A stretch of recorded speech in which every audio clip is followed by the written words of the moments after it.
parkošanās, tad eksāmenā jau ļoti ierasta lieta.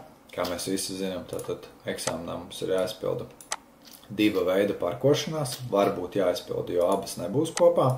Būs viena vai otra. Un šeit mēs esam Rimī stāvvietā, netālu no CSDD, tur tālāk ir CSDD.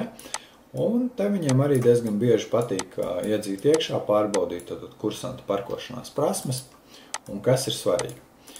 Šī ir viena no, teiksim tā, retajām stāvvietām, kur tomēr ir kaut kādas zīmes, kas aizliedz parkoties.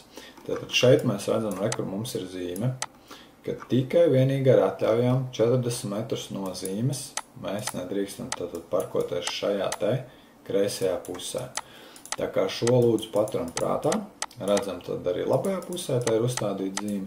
Tātad visas šīs te stāvvietas, kas ir no zīmes līdz šai zīmei, tad nav domāts priekš mums.